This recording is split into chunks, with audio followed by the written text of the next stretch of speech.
그날 비 맞은 노인을 부축한 게 내 인생을 이렇게 바꿔놓을 줄 몰랐어요. 그냥 사람이니까요. 그때는 그게 당연한 줄 알았어요. 은예, 평생 잊지 않겠소. 그리고 일주일 뒤 그 노인을 시댁 대문 앞에서 다시 봤죠. 그분이 우리 집 큰어르신이었어요. 그분은 제 이름으로 집 한 채와 억대의 자산을 저에게 남기고 조용히 세상을 떠나셨어요. 그 한 번의 딸깍이 우리 가족의 시간을 다시 움직이게 했어요. 그때 알았어요. 돈보다 무거운 건 사람의 마음 빚이라는 걸요. 구독과 좋아요를 눌러주시면 마음을 울리는 사연을 나눌 수 있습니다. 그럼 오늘의 인생 사연관 이야기 시작합니다. 비가 세차게 내리던 저녁, 퇴근길 버스 정류장. 저는 평소처럼 내일 보여드릴 매물 사진을 정리하고 있었죠. 그때 옆에서 쿵 하는 소리가 들렸어요. 허름한 점퍼 차림의 노인이 길가에 쓰러져 있었어요. 손엔 낡은 청가방이 들려 있었고 얼굴은 잿빛이었죠. 사람들은 놀란 눈으로 쳐다보다가 이내 우산을 고쳐 쓰고 지나쳤어요. 어르신! 괜찮으세요? 대답이 없었어요. 눈동자는 희미했고 숨소리만 가쁘게 들렸죠. 저는 주머니에서 휴대폰을 꺼냈다가 잠시 멈칫했어요. 119를 부르려던 손가락이 멈춘 이유는 이 폭우에 구급차가 오기까지 시간이 꽤 걸릴 게 뻔했기 때문이었어요. 사거리 앞 바로 맞은편에 종합병원이 보였어요. 거리가 가깝고 비만 피하면 금방 옮길 수 있을 것 같았죠. 그때 마침 택시 한 대가 신호에 걸려 멈춰 있었어요. 잠깐만요. 사거리 앞 병원까지만 부탁드릴게요. 택시기사는 잠시 망설이다가 아무 말 없이 뒷문을 열어줬어요. 저는 노인의 팔을 붙잡고 부축했죠. 몸이 거의 늘어질 만큼 힘이 없었지만 그 손끝엔 아직 따뜻한 체온이 남아 있었어요. 병원 입구에 도착하자 간호사들이 급히 달려왔어요. 보호자분이세요? 그 말에 저는 순간 멈칫했죠. 아니요. 그냥 길에서 쓰러지셔서요. 그럼 초기 진료비는 일단 선결제하셔야 해요. 그 말이 공기처럼 차갑게 들렸어요. 뒤를 돌아보니 저보다 먼저 들어왔던 몇몇 사람들은 시선을 피하더라고요. 누군가는 가족도 아닌데 왜 저래? 중얼거리기도 했어요. 카드 잔고는 월세 내고 남은 현금 57만 원이 전부였어요. 잠시 망설였지만 이상하게도 계산이 서질 않았어요. 그냥 그 상황에선 그렇게 해야 할 것 같았죠. 제가 먼저 결제할게요. 나중에 확인되면 연락 주세요. 결제 단말기에서 삑 소리가 울렸어요. 저는 영수증을 접어 가방에 넣었죠. 누군가의 생명이 내 손끝에서 아주 가볍게 이어지는 기분이었어요. 잠시 뒤 노인이 링거를 꽂은 채 눈을 떴어요. 눈빛은 또렷했고 목소리는 약했지만 분명했죠. 은예, 잊지 않겠습니다. 그 한마디가 이상하게 마음을 울렸어요. 그땐 단순한 인사라 생각했죠. 하지만 지금 돌이켜보면 그건 약속에 가까운 말이었더라고요.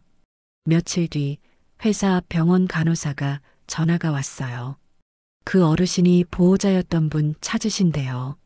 저는 웃으며 괜찮다고 대답하였죠. 괜찮아요. 그냥 도울만 해서 도왔어요. 그날 밤 남편 도윤은 평소처럼 말이 없었어요. 시댁 이야기는 꺼내지도 않았죠. 저는 따뜻한 물에 손을 담그며 생각했어요. 이런 일도 있구나. 세상엔 아직 고마움이 남아있네요. 그런데 일주일 뒤였어요. 그날 내가 병원비를 내줬던 그 노인을 저는 시댁 대문 앞에서 다시 보게 됐죠. 며칠이 지났어요. 비는 그치고 거리엔 햇살이 내려앉았죠. 제 하루도 다시 평소처럼 흘러갔어요. 출근길엔 김밥 한 줄, 점심엔 컵라면, 퇴근길엔 늘 보던 버스 노선이었죠. 병원에서 만난 그 노인은 그날 이후 한 번도 떠오르지 않았어요. 아니, 떠오르지 않으려 했죠. 그 일을 떠올릴 때마다 제 손끝이 따뜻해졌다가 이상하게도 가슴 한쪽이 먹먹해졌거든요. 부동산 사무실엔 오늘도 손님들이 드나들었어요. 전세 2억 아래 없어요? 요즘 매물 진짜 씨가 말랐어요. 사무장님은 숫자 계산기를 두드리며 한숨을 쉬셨고 저는 커피를 내리며 웃었어요. 요즘은 다 힘들어요. 그래도 따뜻한 커피는 공짜예요. 손님이 나가고 문이 닫히자 비로소 고요가 찾아왔어요. 그제야 휴대폰을 켰죠. 미확인 문자 하나가 떠 있었어요. 병원비 결제건으로 연락드립니다. 환자분이 보호자 연락처 요청하셨습니다. 순간 손끝이 떨렸어요. 그날 밤 응급실에서 손목을 붙잡던 노인의 얼굴이 떠올랐거든요. 이름은 확인도 안 했는데 어떻게 나를 찾았을까 싶었어요. 하지만 깊게 생각하지 않기로 했어요. 그냥 잘 회복하셨나 보다. 그 한마디로 스스로 마음을 덮었어요. 그 사람의 사정은 그 사람의 몫이라 생각했죠. 내 역할은 거기까지였다고 그렇게 스스로를 다독였어요. 그날 저녁 남편 도윤이 퇴근했어요. 현관에 들어오자마자 와이셔츠 단추를 풀며 말했죠. 오늘은 거래 좀 있었어. 부동산도 요즘 조용하지? 응, 거래 하나도 없었어. 요즘 사람들 돈 안 써요. 집 구경만 하고 계약은 안 해요. 우린 그날도 평소처럼 밥을 먹었어요. 된장찌개에 달걀 프라이, 그리고 된장 냄새에 묻혀버린 대화들. 시댁 얘기는 단 한 번도 오르지 않았죠. 결혼 초엔 제가 물었고 도윤은 피했어요. 지금은 저도 그냥 묻지 않아요. 도윤은 종가 출신이에요. 하지만 그 집안은 한때 가족이라 부르기 어려운 사람들이었죠. 20년 전 큰어르신과 재산 문제로 싸운 뒤로 도윤의 아버지는 병을 얻어 세상을 떠났어요. 그 후로 도윤은 명절도 제사도 고향도 멀리했죠. 결혼식에서만 뵙고 한 번도 시댁 어르신들을 다른 자리에서는 뵌 적이 없기에 저 역시 시댁이라는 공간을 상상으로만 알고 있었어요. 그저 뉴스에서 보는 종갓집 같은 낡은 한옥을 떠올렸을 뿐이죠. 식사를 마치고 설거지를 하는데 도윤이 식탁 위에 놓인 우편물을 슬쩍 집어들었어요. 봉투엔 장시종중 제사 안내문이라 적혀 있었죠. 제사 통보 왔네. 그의 목소리는 낮고 건조했어요. 저는 고무장갑을 낀 채로 그를 바라봤죠. 올해도 안 가볼 거야? 그래도 한 번은 가봐야 하는 거 아니야. 굳이 거긴 이제 우리 집도 아니야. 그 말엔 단호함보다 피로함이 섞여 있었어요. 저는 더 묻지 않았죠. 대신 그의 표정을 오래 바라봤어요. 눈가에 서린 그늘은 분노도 미움도 아닌 두려움 같았어요. 그날 밤 전화 한 통이 걸려왔어요. 모르는 번호라 전화를 받아보니 병원이었죠. 며칠 전 환자분이 서미정 씨께 감사 인사를 전하고 싶다 하셔서요. 메모를 남기셨습니다. 직원의 목소리는 조심스러웠어요. 잠시 후 문자로 사진 한 장이 도착했죠. 병원 로고가 찍힌 메모였어요. 병원비 감사드립니다. 덕분에 생명을 건졌습니다. 다음 주 직접 찾아뵙고 병원비를 전달드리고 싶습니다. 장, 태, 수? 저는 숨이 멎는 듯 했어요. 그제야 노인의 이름을 알게 됐죠. 장태수? 낯선 이름 같았지만 어디서 들어본 듯한 느낌이었어요. 도윤이 뒤에서 다가왔어요.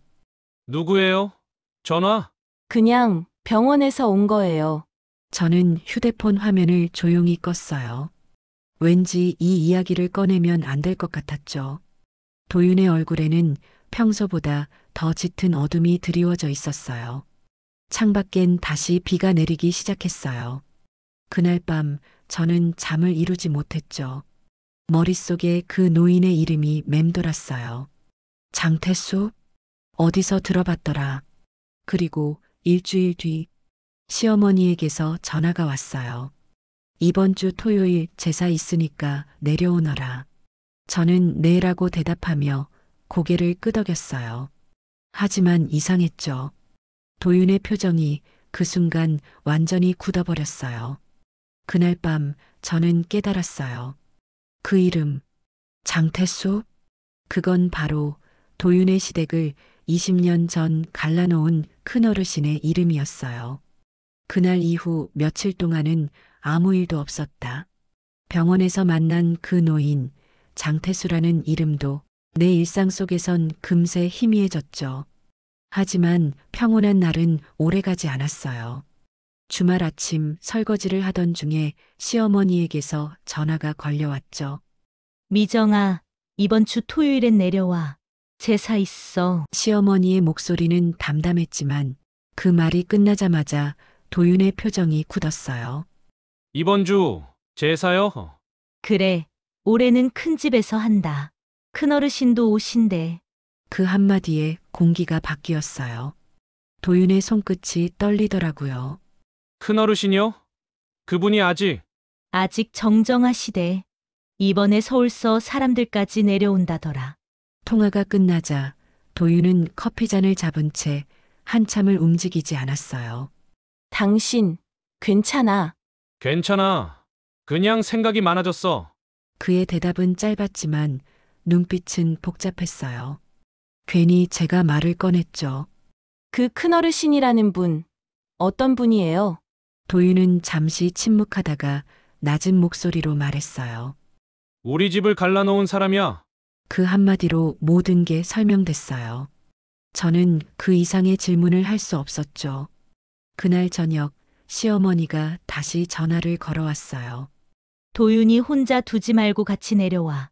이제는 다들 얼굴 보고 사는 게 맞지. 네, 어머니. 같이 갈게요. 전화를 끊고 나서 마음이 이상하게 불편했어요. 며칠 전 병원비를 결제했던 그날이 자꾸 떠올랐죠. 장태수라는 이름, 어쩐지 낯설지 않았어요. 그때였어요. 문자 한 통이 도착했죠. 서미정 씨 덕분에 많이 회복하셨습니다. 감사의 인사를 전하고 싶다고 하십니다. 휴대폰을 내려놓았어요. 심장이 2번 크게 뛰었죠. 머릿속이 복잡하게 얽혔어요. 그날 밤 도윤은 늦게까지 잠을 이루지 못했어요. 저는 조용히 물었죠. 당신, 큰어르신 이름이 뭐였죠? 장태수. 그 이름이 나올 때 내 안에서 무언가 무너지는 소리가 났어요. 잠시의 침묵. 비가 창문을 두드렸어요. 저는 조용히 이불을 당기며 속으로 중얼거렸죠. 설마, 그럴 리가 없겠죠. 그러나 다음 날 아침 제 눈앞의 풍경이 그 의심을 현실로 만들었어요. 시골 고속도로를 달리는 동안 마을 입구에는 검은색 고급 세단들이 줄지어 서 있었어요. 도윤이 낮게 말했어요. 큰어르신이 내려오신 모양이네. 이렇게 많은 차가 다 그분 거예요. 집안 사람들, 회사 사람들, 종중 사람들까지. 그분 오실 땐 늘 저래. 순간 벤츠 행렬이라는 말이 머릿속에 스쳤어요. 검은 차들이 줄지어 마을 어귀를 메우는 그 광경은 마치 왕이 귀향하는 장면 같았어요. 저는 문득 생각했어요. 설마 내가 병원에서 도와드린 그분이? 하지만 그 생각을 끝내기 전에 차가 시댁 대문 앞에 멈췄어요. 그리고 그날 봤던 바로 그 노인이 한복 차림으로 서 있었죠. 제사날 아침이었어요. 하늘은 잿빛이었고 공기엔 이상한 냄새가 섞여 있었죠. 비가 올 것 같았어요. 저는 부엌에서 반찬을 도시락통에 담고 있었어요. 빈손으로 가기엔 마음이 불편했거든요. 도윤은 이미 검은 셔츠를 입고 있었어요. 한마디 말도 없이 차 키를 돌리며 말했죠. 출발하자. 차 안엔 고요만 흘렀어요. 창밖엔 습한 안개가 깔렸고 라디오에선 잔잔한 클래식 음악이 나오고 있었죠. 저는 무심코 채널을 돌리다가 손을 멈췄어요. 오늘의 사연입니다. 20년 만에 가족과 다시 만난 한 남성의 이야기. 그 문장이 들리자마자 도윤이 볼륨을 줄였어요. 그의 손끝이 미세하게 떨리더라고요. 저는 창밖으로 시선을 돌렸어요. 도로 옆 논두렁에서 까치 2마리가 날아올랐죠. 하늘이 낮았고 제 마음도 무거웠어요. 당신, 괜찮아요? 그냥 좀 불편해. 그 대답 뒤엔 긴 침묵이 흘렀어요. 그 침묵 속에서 저는 며칠 전 그 노인의 얼굴이 떠올랐죠. 병원에서 봤던 초라한 점퍼, 떨리던 손, 그리고 은혜 잊지 않겠다던 그 목소리까지요. 그런데 그날 그가 왜 그렇게 허름했는지 이제는 이해할 수 있었어요. 간호사가 퇴원 날에 그러더라고요. 그 어르신 집엔 돈이 많다는데 늘 혼자 지내세요. 가족도 안 만나고 연락도 안 받으시고 그날은 지병이 도져서 아무것도 못 챙기고 나오셨대요. 그 말을 듣는 순간 저는 알 수 있었어요. 그의 허름함은 가난이 아니라 스스로 택한 벌이었죠. 그리고 오늘 그 벌을 끝내기 위해 그가 다시 이곳으로 오는 것 같았어요. 한참을 달리자 창밖 풍경이 변했어요. 도심의 간판 대신 낮은 돌담과 감나무가 이어졌죠. 마을 초입에서 도윤이 차를 세웠어요. 왜 멈췄어요? 앞이 막혔어. 도로 위엔 검은 고급 세단들이 줄지어 서 있었어요. 운전석에 앉은 사람들은 모두 검은 정장을 입고 있었어요. 이게 다 제사 때문에 온 거예요? 큰어르신 오시면 늘 그래. 집안 사람, 회사 사람, 종중 사람. 그분은 그냥 한 사람의 노인이 아니라 이 집안의 상징 같은 존재야. 그 말에 저는 숨을 삼켰어요. 상징 같은 존재. 그 말이 묘하게 가슴에 걸렸죠. 대문 앞엔 사람들로 붐볐어요. 정장을 입은 사람들이 도열해 있었죠. 잠시 후 한 대의 검은 벤츠가 조용히 마을 어귀로 들어왔어요. 모두가 고개를 숙였죠. 차 문이 열리고 지팡이를 짚은 한 남자가 내렸어요. 그는 단정한 회색 한복을 입고 있었죠. 저는 숨이 멎는 듯 했어요. 그 얼굴, 비 오는 날 병원 응급실 앞에서 제 손을 잡고 은혜 잊지 않겠다고 말했던 그 사람이었어요. 하지만 지금의 그는 완전히 달라 보였어요. 한복에 주름 하나 흐트러짐 없이 눈빛은 맑고 단단했죠. 그의 주위엔 수십 명의 사람들이 따라오고 있었어요. 저 분이 큰어르신이에요. 그래, 장태수 어르신. 그 이름이 공기 중에 울렸어요. 저는 그 자리에서 몸이 굳었죠. 병원비 50만 원을 대신 결제했던 그 사람, 그가 우리 시댁의 주인이었어요. 사람들이 일제히 허리를 숙였어요. 도윤의 어깨가 굳었고 제 손끝이 차가워졌죠. 태수는 대문 앞에서 한참을 서 있었어요. 그의 눈빛이 우리 쪽으로 천천히 향했죠. 그 순간 우리 둘의 눈이 정확히 마주쳤어요. 그의 입술이 미세하게 움직였어요. 소리는 들리지 않았지만 저는 입모양으로 그 말을 읽을 수 있었죠. 고맙소. 그 한 단어가 제 귀에 번개처럼 꽂혔어요. 대문 앞은 이미 북적였어요. 검은 세단들이 줄을 서 있었고 사람들은 모두 한복이나 정장을 차려입고 있었죠. 평범한 제사라기엔 지나치게 긴장된 공기였어요. 저는 도윤의 뒤를 따라 대문 앞에 섰어요. 그 순간 모든 소리가 멎은 듯 했죠. 사람들의 시선이 한 곳으로 쏠렸어요. 그곳엔 한 남자가 서 있었어요. 그의 회색 한복은 햇빛에 반짝였고 손에 든 지팡이는 오랜 세월을 버텨온 흔적 같았죠. 그의 옆에는 검은 벤츠, 그리고 그를 둘러싼 수많은 사람들. 누군가는 고개를 숙였고 누군가는 눈시울을 훔치더라고요. 저는 숨이 막혔어요. 그 얼굴, 비 오는 날 버스 정류장에서 쓰러져 있던 바로 그 노인이었죠. 하지만 지금의 그는 완전히 달라 보였어요. 낡은 점퍼 대신 단정한 한복, 떨리던 손 대신 단단한 눈빛, 그리고 그의 뒤에 늘어선 차량들, 그 모든 게 이 사람은 평범하지 않다는 걸 말해주고 있었어요. 저 분이 큰어르신이야. 우리 집안의 장태수 어르신.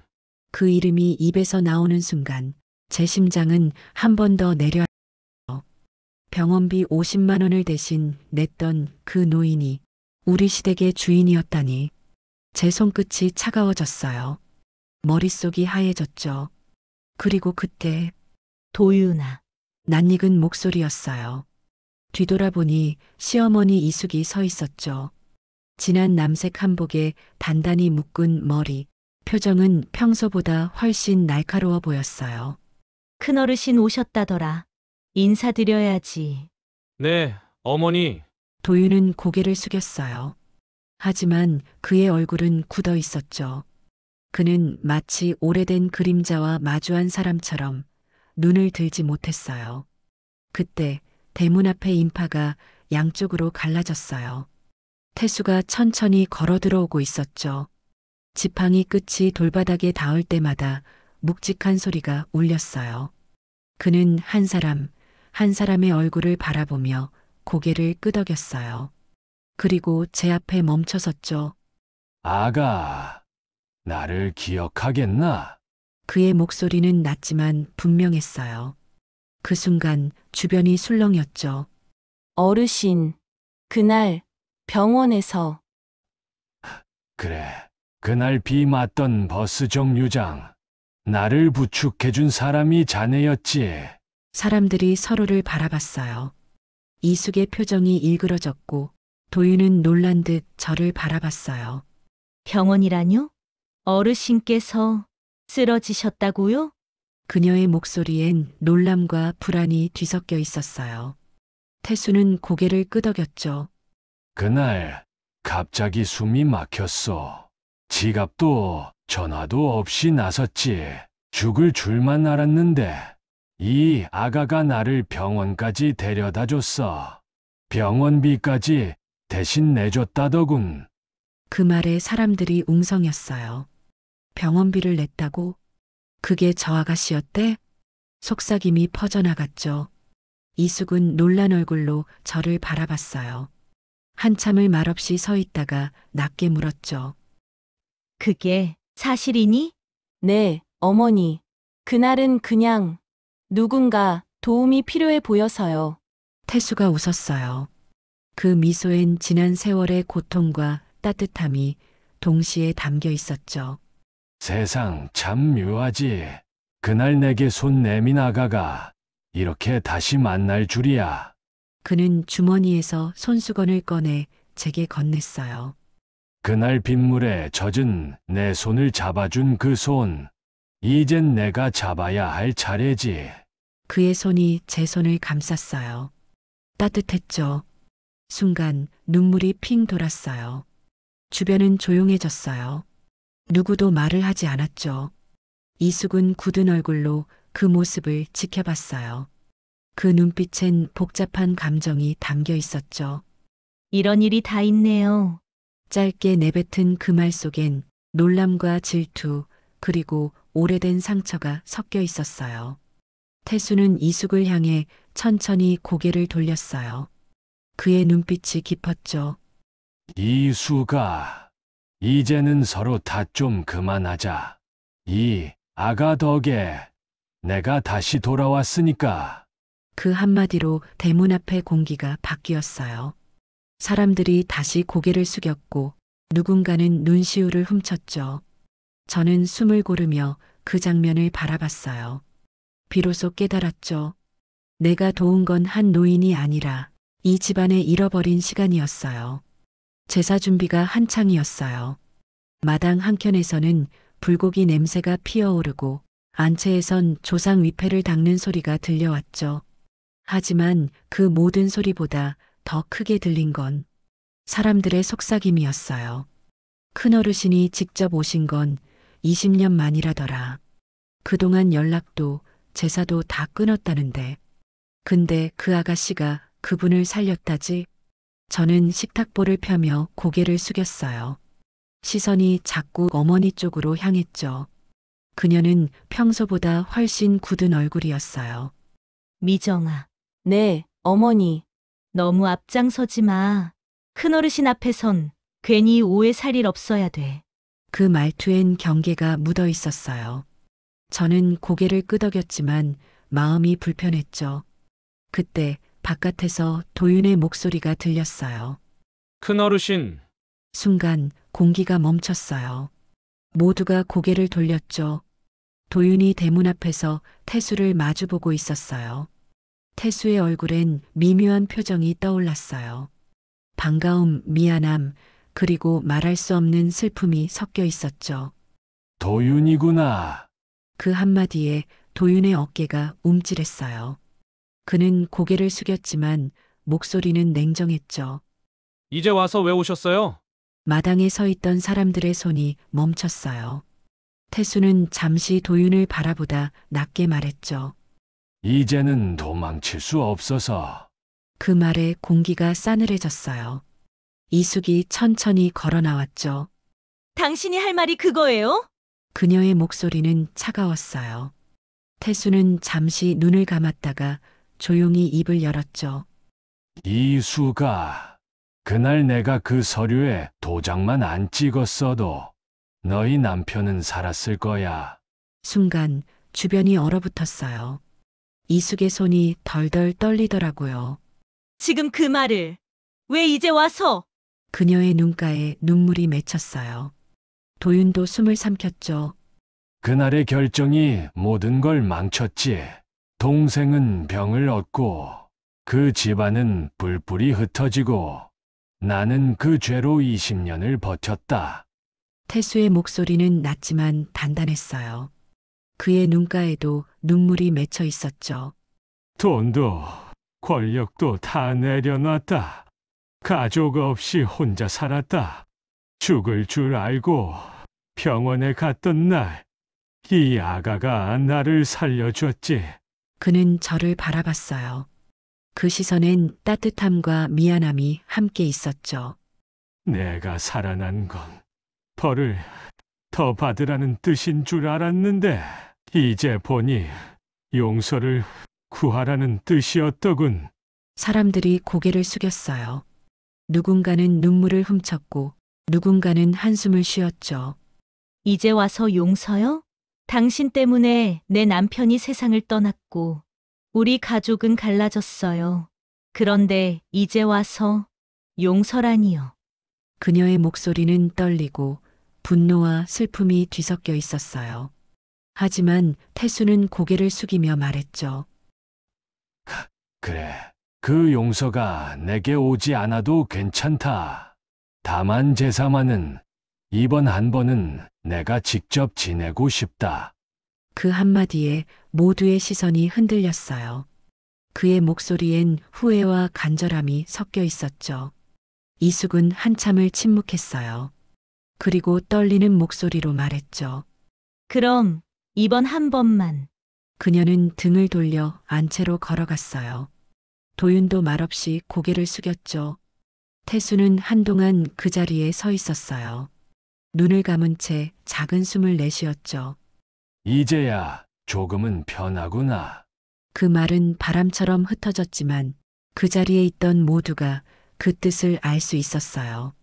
그는 죄를 씻기 위해 돌아왔고 그날 병원비 50만 원은 그가 잃어버린 가족으로 돌아가는 표처럼 느껴졌어요. 제사 준비는 조용히 진행됐지만 그날의 마당엔 웃음소리 하나 없었어요. 큰 상을 차리는 손길마다 긴장과 눈치가 섞여 있더라고요. 저는 부엌에서 전을 부치다 말고 안채 쪽에 낮은 목소리를 들었어요. 이숙 어머니와 몇몇 친척들이 앉아 있었죠. 이제 와서 제사를 직접 지내겠대. 자기가 그럴 자격이 있나? 자격은 없어. 하지만 저 사람은 늘 그래요. 잘못을 해도 제일 먼저 나서는 사람이죠. 그 말투엔 미움보다 피로가 묻어 있었어요. 저는 그 소리를 들으며 불판에 불을 줄였죠. 문득 바깥 마당에서 소란이 들렸어요. 도윤의 목소리였죠. 큰어르신이라 부르긴 어렵네요. 저한텐 그럴 자격이 없어요. 저는 놀라서 마당으로 나갔어요. 태수와 도윤이 서로를 마주보고 있었죠. 그들 사이엔 20년의 시간과 상처가 걸려 있었어요. 그래, 그렇겠지. 네가 그럴 줄 알았다. 그때 아버지만 도와줬어도 우리 가족은 이렇게 안 됐을 거예요. 그땐 회사를 지킬 게 아니라 가족을 살렸어야죠. 도윤의 목소리가 떨리고 있었어요. 그의 손이 꽉 쥐어져 있었죠. 태수는 그 모습을 조용히 바라봤어요. 그때 난 집안이 무너질까 두려웠다. 돈 한 푼이라도 동생한테 건네면 종중 재산이 다 무너질 줄 알았지. 그의 눈빛이 허공을 헤맸어요. 그 순간 그의 지난 세월이 그대로 드러났죠. 돈은 지켰지만 사람을 잃었지. 그게 내 죄다. 이숙이 마루에 서서 그 말을 듣고 있었어요. 그녀의 눈가에 눈물이 맺혔죠. 돈으로는 지키면서 사람은 그렇게 버렸나요? 그녀의 목소리가 떨렸어요. 태수는 고개를 숙였죠. 그래서 모든 걸 버리고 떠났지. 내 이름도 내 돈도 다 내려놨어. 그게 내 벌이었어. 그 한마디에 사람들의 표정이 변했어요. 누군가는 고개를 끄덕였고 누군가는 입술을 꽉 깨물었죠. 도윤은 잠시 말을 잃었다가 낮게 물었어요. 그럼 왜 지금이에요? 왜 이제 와서 돌아오신 거예요? 죽을 줄 알았어. 그날 병원 가던 날 말이다. 지갑도 전화도 없이 나섰지. 그때 이 아가가 날 살려줬어. 그는 제 쪽으로 고개를 돌렸어요. 그 눈빛엔 따뜻함이 깃들어 있었죠. 그 손을 잡는데 내 동생이 떠오르더군. 예전엔 그 손도 그 마음도 다 외면했는데. 사람들의 눈이 저에게 쏠렸어요. 저는 조심스럽게 고개를 숙였죠. 무슨 말을 해야 할지 몰랐어요. 그럼 이 아가 덕에 돌아온 거네요. 이숙의 목소리는 차분했지만 그 속엔 알 수 없는 감정이 섞여 있었어요. 질투, 후회, 안도. 그 모든 게 뒤섞인 눈빛이었죠. 그래요. 하늘이 다시 길을 열어준 것 같았소. 마지막 제사만큼은 내 손으로 지내야겠다고 결심했지요. 그는 조상제상 앞에 앉아 향을 피웠어요. 한참 동안 아무 말도 하지 않았죠. 그의 손끝이 미세하게 떨리더라고요. 그 순간 이숙이 천천히 다가와 향 하나를 더 피웠어요. 조용히 말했죠. 이번만은 같이 하죠. 그 말에 태수가 눈을 감았어요. 그의 입가에 아주 희미한 미소가 번졌죠. 그리고 그날 20년간 끊어졌던 제사가 비로소 다시 이어졌어요. 향 연기 속에서 저는 생각했어요. 사람이 죄를 씻는다는 건 용서를 받는 게 아니라 용서를 구할 자리에 서는 거구나. 향 연기가 천천히 피어오르더라고요. 그 속에서 울음소리도 한숨소리도 조금씩 작아지고 있었어요. 제사가 끝나자 사람들은 조용히 자리에서 일어났어요. 누군가는 눈을 닦았고 누군가는 아무 말 없이 고개만 숙였죠. 이숙 어머니는 제상 앞에 앉아 한참을 바라보다가 조용히 손으로 향을 정리했어요. 그래요. 이렇게라도 다시 마주 앉은 게 어디예요. 그녀의 목소리엔 피로 대신 체념이 묻어 있었어요. 하지만 그 체념 속엔 20년 묵은 응어리가 조금은 녹아내린 온기가 느껴지더라고요. 태수는 조심스럽게 자리에서 일어나 이숙 쪽으로 천천히 걸어갔어요. 이수가 그때 도와달라던 너의 편지를 이제야 읽었다. 그땐 내가 너무 어리석었지. 그의 손엔 낡은 편지 한 장이 들려 있었어요. 모서리가 닳고 글씨가 희미해진 그 종이엔 20년 전의 눈물 자국이 그대로 남아 있었죠. 그걸 아직도 가지고 있었어요? 아, 매일 꺼내봤다. 내가 누구를 얼마나 버렸는지 잊지 않으려고. 이숙은 아무 말도 하지 못했어요. 손끝이 떨리고 눈빛이 흔들리더라고요. 그리고 아주 조용히 고개를 끄덕였어요. 그때 도윤이 다가왔어요. 그는 어색하게 서서 두 사람을 번갈아 봤죠. 저도 이제는 미워만 하지 않겠습니다. 그의 말은 조심스러웠지만 그 안엔 오랜 감정의 끝자락이 담겨 있었어요. 태수는 천천히 도윤의 어깨에 손을 얹었어요. 고맙다. 도윤아, 그 한마디면 됐다. 순간 이숙이 돌아서서 부엌 쪽으로 향했어요. 그녀의 걸음은 여전히 단단했지만 뒷모습에선 긴장 대신 조금의 평온이 느껴지더라고요. 저는 그 모습을 지켜보다가 문득 태수의 시선이 제게로 향한 걸 느꼈어요. 아가, 그날 자네가 나를 병원에 데려가지 않았더라면 난 지금 여기 없었을 거야. 그날은 그냥 누구라도 그랬을 거예요. 아니, 사람이 위급하면 모른 척하는 세상이지. 자네는 끝까지 손을 놓지 않았잖소. 그는 주머니에서 오래된 손목시계를 꺼냈어요. 유리엔 미세한 금이 가 있었고 가죽끈은 발에 있었죠. 내가 이 시계를 버리지 못한 이유가 있어. 이건 내 동생이 선물해 준 거야. 이제 그 사람의 아들이 택한 여인에게 주는 게 맞겠지. 그는 손목시계를 제 손에 쥐어줬어요. 저는 놀라서 손을 뺐지만 그의 눈빛이 단단해서 거절할 수 없었죠. 이건 받을 수 없어요. 그럼 빌려준다고 생각하시오.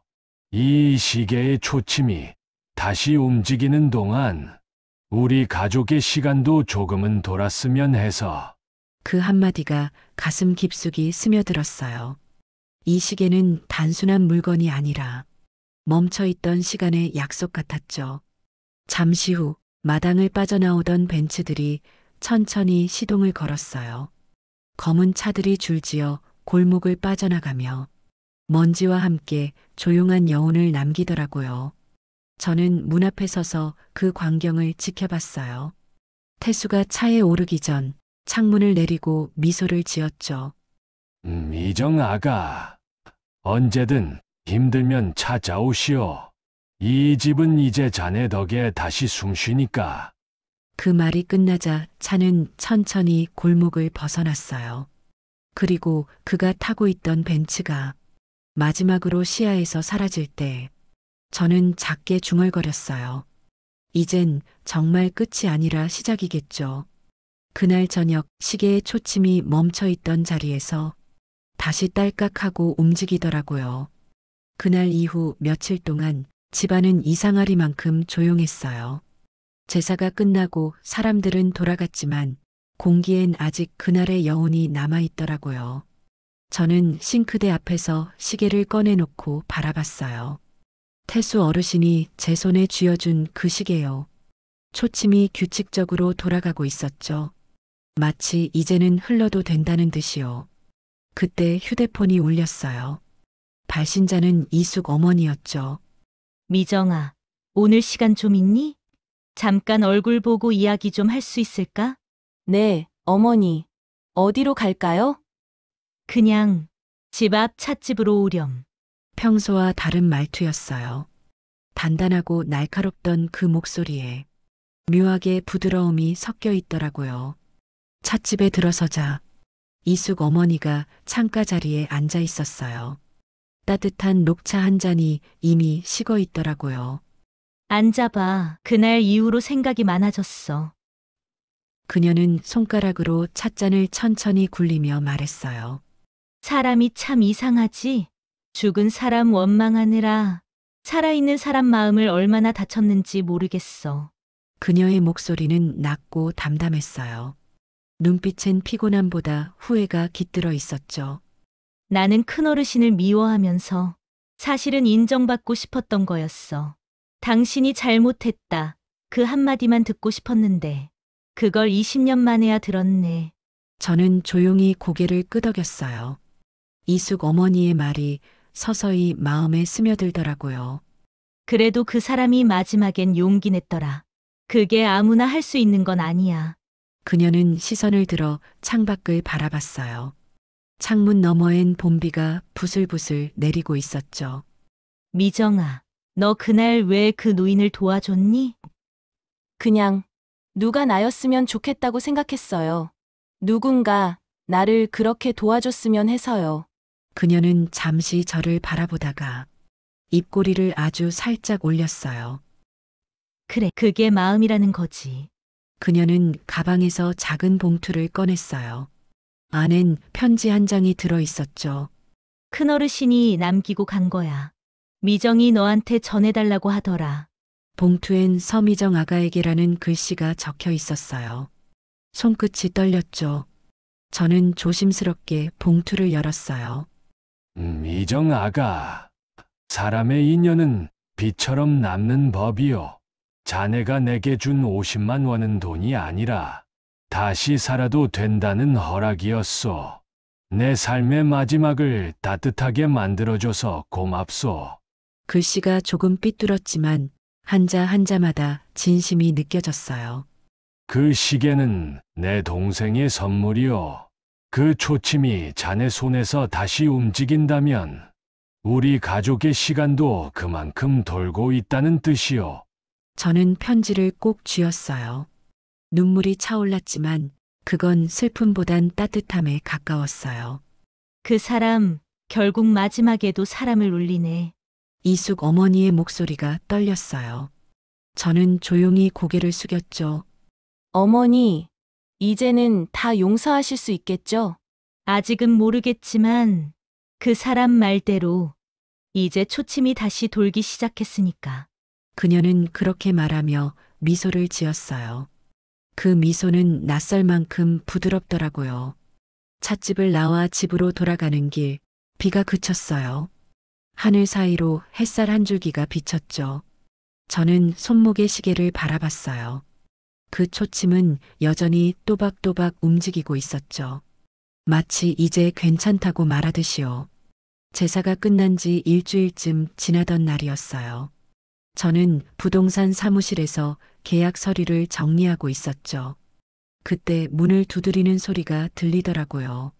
서미정 씨 맞으시죠? 낯선 남성이 깔끔한 정장을 입고 서 있었어요. 손에는 두꺼운 서류 봉투 하나가 들려 있었죠. 저는 장태수 어르신의 법률 대리인입니다.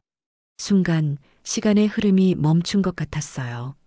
태수 어르신의 이름을 다시 듣는 건 처음이었죠.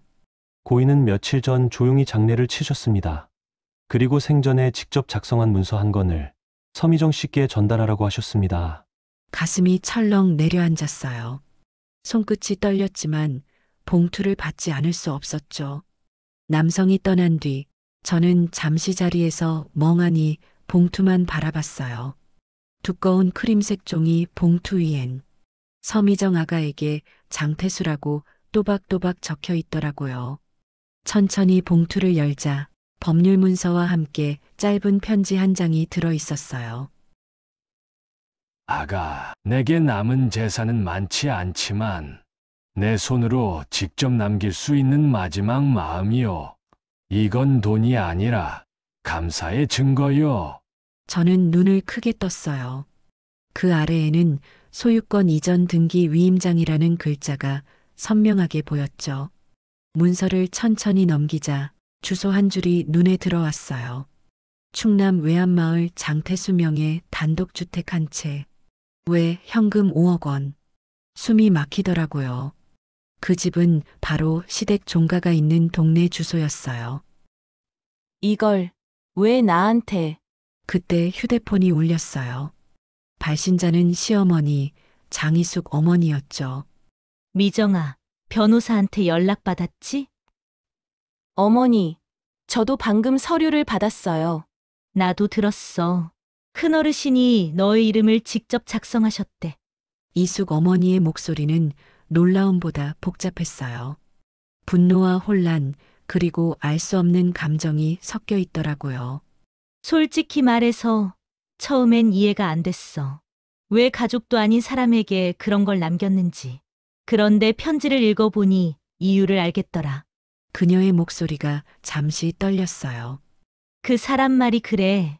이 아가가 내 마지막 제사를 완성시켜줬다. 그 한 문장 보고 더는 아무 말 못했어. 저는 말없이 눈을 감았어요. 눈가가 뜨거워졌죠. 잠시 후 이숙 어머니가 제게 말했어요. 그 집, 너가 받아. 그 사람 뜻을 따라야지. 그게 그분이 원한 마지막 연결이야. 어머니, 그건 제가 받을 수 없어요. 받아. 그 사람은 평생 가족을 지키지 못했는데 마지막에라도 가족이 된 사람에게 남긴 거야. 그 말에 눈물이 왈칵 쏟아졌어요. 이숙 어머니의 눈빛엔 더 이상 예전의 날선 기운이 없었죠. 내가 평생 원망했지만 지금은 그 사람 마음을 조금은 알 것 같아. 그런데 미정아, 앞으로는 혼자 다 짊어지지 마. 세상은 그렇게 따뜻하지 않으니까. 그 말에 저는 고개를 숙였어요. 그리고 속으로 중얼거렸죠. 세상은 그렇게 차갑지 않아요. 단지 누군가 먼저 손을 내밀어야 할 뿐이에요. 그날 밤 저는 책상 위에 놓인 시계를 바라봤어요. 그 초침은 여전히 째깍째깍 규칙적인 리듬을 이어가고 있었죠. 그리고 그 위에 놓인 서류 한 장. 소유권 이전 장태수 서미정. 그 글자가 달빛 아래에서 은은히 빛나더라고요. 유언장을 받은 다음 날 저는 밤새 한숨도 자지 못했어요. 태수 어르신의 글씨가 눈앞에서 떠나질 않더라고요. 감사의 증거라는 그 문장, 그게 자꾸 마음을 무겁게 눌렀어요. 이튿날 아침 저는 시어머니 이숙 어머니께 전화를 걸었어요. 어머니, 오늘 잠깐 찾아뵈어도 될까요? 그래, 와. 마침 나도 할 말이 있었어. 시댁 거실엔 햇살이 잔잔히 비쳐 들어오고 있었어요. 지난 제사 때의 긴장감은 사라지고 대신 묘한 고요함이 감돌더라고요. 앉아. 그 집 서류. 아직 안 냈지? 저는 그걸 받는 게 아직도 맞는지 모르겠어요. 이숙 어머니는 한참 동안 아무 말도 하지 않았어요. 그러다 천천히 제 쪽으로 찻잔을 밀어주셨죠. 사람이 말이야. 남이 남긴 걸 받는 게 쉬운 일은 아니지. 그런데 말이다. 그 사람이 남긴 건 단순한 집이 아니야. 그녀는 잠시 숨을 고르고 말을 이었어요. 그 집은 우리 집안이 제사가 끊기기 전까지 매해 제상을 올리던 곳이야.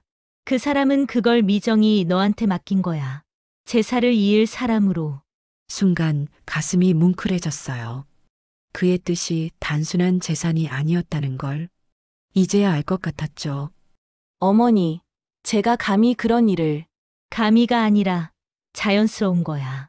그 사람은 마음을 너에게 건넨 거고 넌 그 마음을 이어가는 사람이지. 그녀의 목소리가 한결 부드러워졌어요. 지난 세월의 매서움 대신 어딘가 따뜻한 온기가 느껴지더라고요.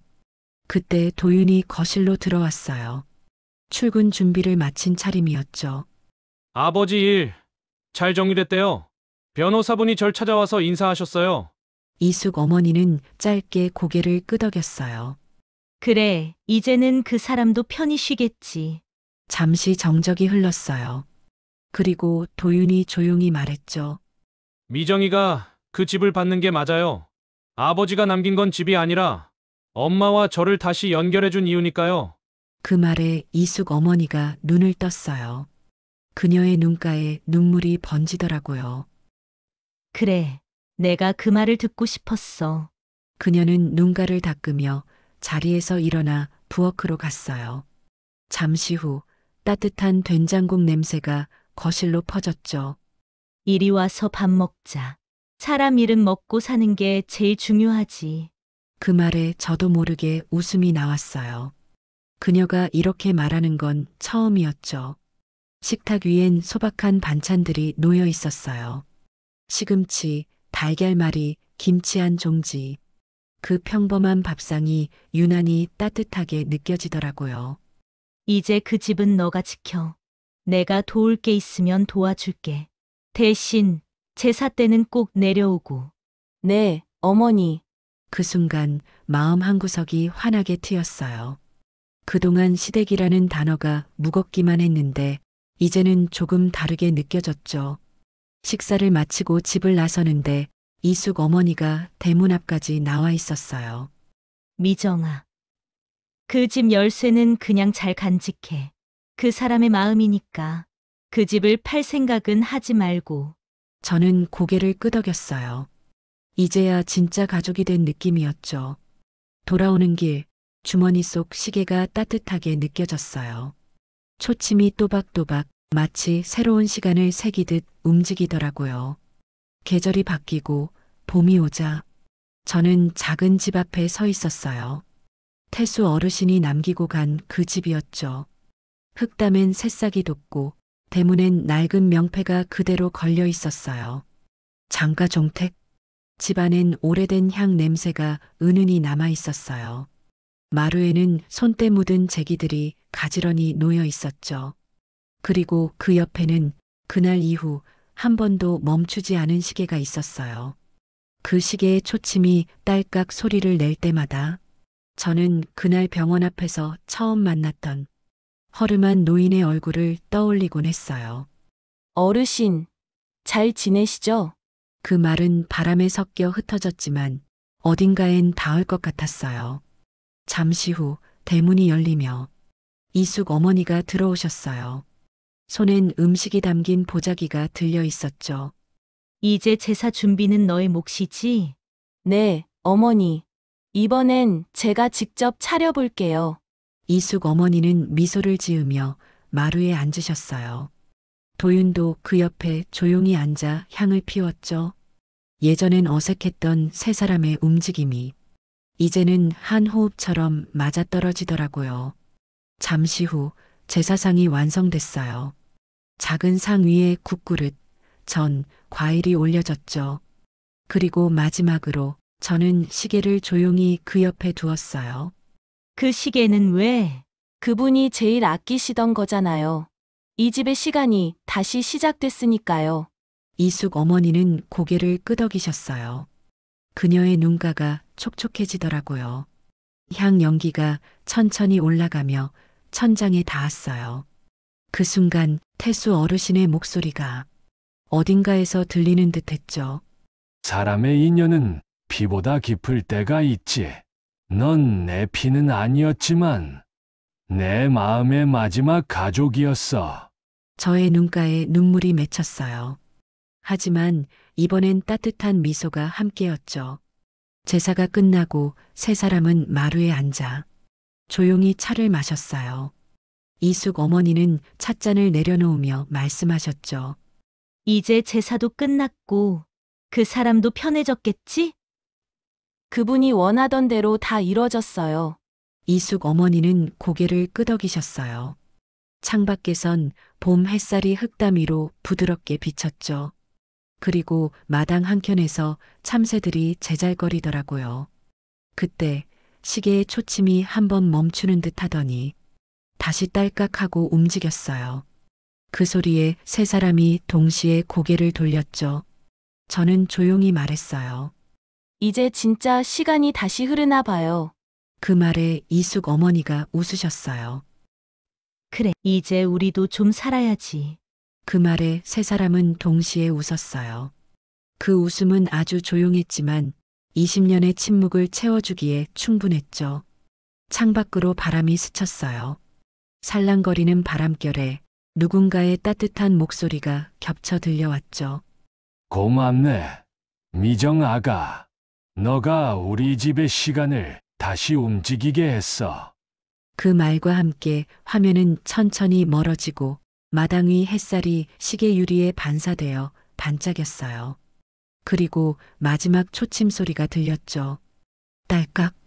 그 소리는 마치 한 세대가 다음 세대에게 시간을 건네주는 듯 했어요.